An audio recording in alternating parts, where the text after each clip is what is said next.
The 2020 election cycle is by far the most expensive campaign year in history. Advertising spending on candidates running for federal office across the country has reached totals of at least $2.5 billion so far. Since January of last year, close to 5 million ads for president, Senate, and Congress have aired on television airwaves alone. That's more than twice the volume of ads in the past 2 presidential cycles. NewsHour Weekend's Christopher Booker sat down with Erica Franklin Fowler, co-founder of the Wesleyan Media Project, which tracks political advertising, to find out more. Ike for president, you like Ike, I like Ike, everybody likes Ike for president. Political advertisements have come a long way since this 1952 Dwight Eisenhower commercial. While Eisenhower's campaign was the first to use the television like this, nearly 70 years later, change is what we got. Choose a president who brings out our best. Television is still playing a prominent role in campaigns, even as new platforms capture more and more of the public's attention. When we got in tracking 10 years ago, people were already at that point predicting the demise of television.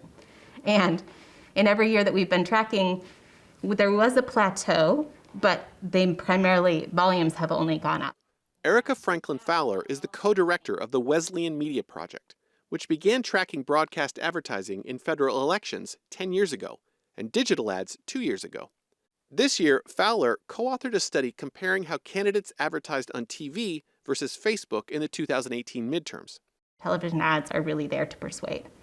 Digital ads have a whole wide variety of different goals. So you'll have ads that are seeking to get citizens to sign up for their mailing list so that they're informed. You'll also have ads that are about donating to a particular race. Digital ads in a lot of ways drive fundraising and can drive more money to spend everywhere, which can include more money on television. So in some ways, they feed each other in this way. Since the general election began in April, former Vice President Joe Biden has outspent President Trump on television ads by more than 69%.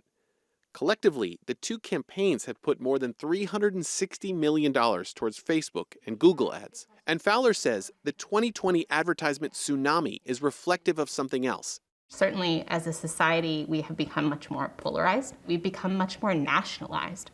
The things that we talk about, even when we're talking about local politics, are often much more about national conversations about healthcare and other sorts of provision of things than they are necessarily about specific local issues. Fowler says part of what's driving the increase in ad spending and change in tone are political action groups, or PACs. Joe Biden is a job-killing, tax-raising disaster. Refusing to prepare.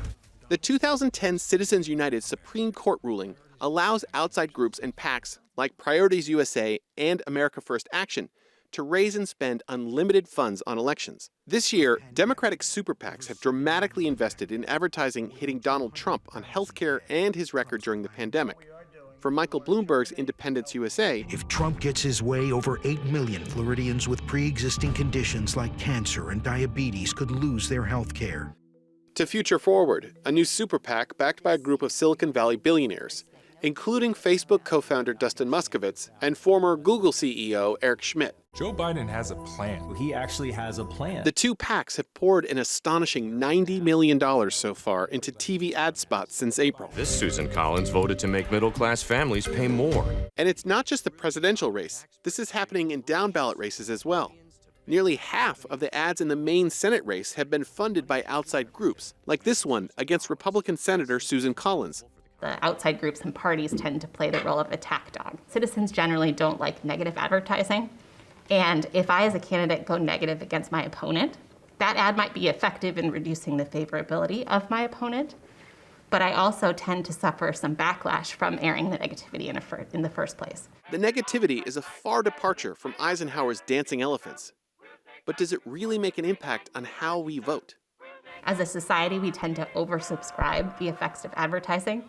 And scholars for a very long time have been saying advertising matters at the margin. If I go further down the ballot and I'm seeing ads for candidates that I don't know very much about, those ads are more likely to actually have an influence.